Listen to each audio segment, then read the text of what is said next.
Leadership isn't a choice, it's imperative. By mastering these leadership principles, you not only manage projects, but you lead them to unparalleled success, leaving an remarkable mark on the project management landscape. If you're new to the channel, I go by the name of ED. For all you smart and intelligent folks out there, that just simply means Ed. I have a 7-point framework. What does it mean? I go through 7 points, and after that, I'm out. Today's episode is entitled How to Demonstrate Leadership in Project Management. Again, how to demonstrate leadership in project management. Point number one, visionary guidance. Listen, project leaders, not project managers. I know it sounds like a contradiction, but I like working with project leaders instead of project managers. Project leaders inspire teams with a clear vision, aligning every effort towards the common goal. Listen, the common goal is the objective that we set. The common goal is the scope that we set in place. The common goal is, hey, these are the timelines. This is what we said we're going to be marching to. If something comes up, then we need to address it. Otherwise, this is the timeline. If we're leveraging a predictive type style, which is like a waterfall methodology, then of course we're going to follow step by step. So family, is your responsibility, your accountability to lead your team to align with the efforts of the common goal. Point number two, stakeholder engagement. Hey, I've had this frustration where I've been on projects as an actual stakeholder instead of a project manager, and I would be shocked when the project manager wouldn't add other stake. I'm like, why are we not involving those stakeholders? Oh, well, and when they start doing that, I'm like, yeah, this project is about to go left.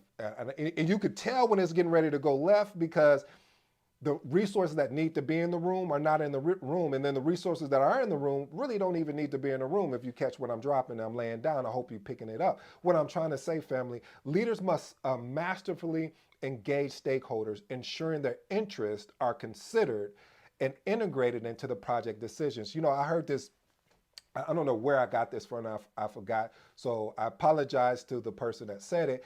But one of the things I was taught about leadership is instead of being I guess almost like a dictator, it's sort of like when you get together with a team and you say, hey guys, what are our goals? And when it's collectively as a team and we all agree on it as a team, now everyone is held accountable compared to when you come in and say, hey, this is what it is. I've seen PMOs that do that where they'll say, this is the governance. And you're like, but that doesn't align with what we're doing day to day. Well, don't matter. This is what we're doing. And you're like, okay, that's fine, but do you mind talking with us or having some, nope, this is what we said and this is how it's gonna go. And that's not leadership, that's management. And so when you're in those type of organizations, I'm gonna be honest with you, you might wanna start looking because it's not gonna go well. And I mean that in the most respectful way because with the PMO, even though we're not talking about the PMO, but I'm just giving you an example of they should be working with the program managers, the project managers,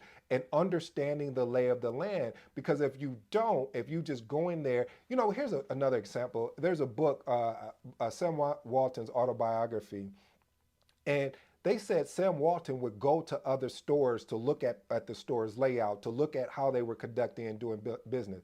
This is the CEO at that time of Walmart. Like, why would he be doing? Well, he's doing that because he needs to understand how he can make his stores better. I'm saying all that to say that is good. When you have good leadership, that's what they want to do. They need to understand, hey, what are the problems you are facing with the project? Let me document, basically doing interviews to understand what's going on and then taking that information and coming up with a governance process and then coming back to the team and saying, hey team, this is what I'm coming up, what I thought of based on the conversations we had. And do you know how much buy-in you would get from program managers, project managers? Oh my goodness. We talk about it all the time. They just don't say it. So I'm going to say it for you on their behalf. Hey, talk to us. We really want governance in place, but don't put anything on us that is not for us. Ooh, I'll let you think about that. But what I'm saying though, family, is that we need to make sure that we are integrating our stakeholders. Don't go off in a silo and make decisions on your own, knowing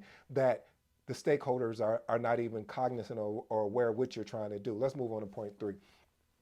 Inspiring teams. A project leader motivates and empowers team members, fostering a culture, a culture, a culture, a culture of collaboration and innovation. Why did I repeat myself like that? Because cultures in a project are paramount. They're imperative. We can keep naming adjectives to describe, because when you have a poor culture, that means you have a poor mindset. And when you have a poor mindset, that means it's a fixed mindset. And we talked about, if you haven't read the book by Kara DeWitt, Mindset, it is an excellent read. I've probably read that book 3 times. I've listened to the audiobook about 3 or 4 times, and I'm probably going to go listen to it again, because what she talks about is a growth mindset versus a fixed mindset. What's a growth mindset? A growth mindset is, oh, okay, we failed, but we're not failures, so we're going to get back up and do it again. What's a fixed mindset? Well, fixed mindset is, well, we failed and we're never going to be able to fix it, and they give you 30 reasons why they're not going to be able to fix it, and can't even give you one how we can. So that's the importance there, family. Let's move on to point number 4, conflict resolution. As I said, all conflict is not bad, but toxic conflict is bad, and you need to be able to address that head on. But good conflict, what does good conflict look like? This stakeholder disagrees with this stakeholder based on requirements. Well, prove your case. Tell me why we should go with your requirement. That sometimes that could create conflict, and as a project manager, you have to lead that conversation in a way where people are not talking over each other, where people are not interrupting each other, that you allow the conversation to happen. A lot of times we forget that, we get so excited about wanting to prove our point that we're not even listening. We're already ready to respond instead of listening what that person is saying. And that's something I had to do. We call that active listening, I was told. You have to listen to what that person is saying instead of already coming up with a response, and you haven't even let the person finish, because what you want to do is attack instead of listening. And they may have a good point. Maybe they're right. Anyway, I'll move on. Point number 5, decision-making authority. Hey, listen, project managers, they are leaders in which they pose the ability to make critical decisions. Now, wait, let me pause, because there's certain situations where, how should I say this, where as a project manager, if you're not empowered to make these critical decisions, if you're not empowered to lead with authority, whatever organization you're working in, or if you own your own organization, you probably want to leave, because as a project manager, you have to be able to feel empowered to make these decisions with documentation, because you want to ensure that you document what you're saying, what the decision is made in case of something happening, and make sure that you address all of the risks and or potential issues that may come up. Because if you don't, and then if someone comes to you and say, well, why did you make that decision? Well, or it just felt good. No. Let me give you the reason why. Boom, boom, boom, boom, and have the documentation to support it. Point number 6, as I always talk about, is communication mastery. Being effective leader is having the ability to be exceptional in communication, ensuring that clarity, and my favorite word, transparency, is spread among the stakeholders. See, if you're not going to be transparent with your stakeholders are not going to be transparent with you. And when they're not transparent with you, then there's a disconnect, because now everybody is working in silos. Now there's no trust. Now everybody is doing, as my aunt would say, their own thing. Let's move on to point number 7. Accountability. Listen, leadership really involves taking a responsibility for project outcomes and ensuring commitments are met. As a leader, you have to take accountability. Yep, I messed up. That's why one of my favorite books is by Tim Grover. I think it's called Unstoppable. And what he talks about is, he says, when you've made a mistake, I don't need you to go through, 33, a lot of reasons, and I'm paraphrasing, why you made the mistake. Hey, you made the mistake. All right, let's move. Did you learn from it? Yep. What did you learn? Boom, boom. Okay, let's move on.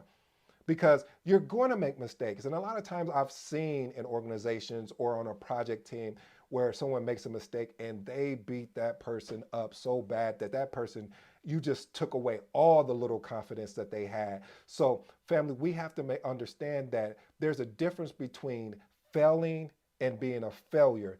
This is subjective, and this is my opinion. Failing is, man, I wish we should have met that timeline when we didn't, but this is what we're going to do to address it. A failure is like, oh, I give up. It's never going to work. Like I talked about the growth and fixed mindset. Oh, well, fixed mindset. It doesn't matter. It won't work anyway. Blah blah blah blah. That right there to me is a failure. That you're unwilling to explore additional options to see how you can fix the item. My last and final point, family. Point number 8, and I'm over delivering. I know. Problem solving. Listen, leaders excel at identifying and solving complex project issues to ensure you can keep the project on track. So, family, I hope you enjoyed today's episode. My name is ED. Until next time, you know my slogan, you know my motto. I'm out.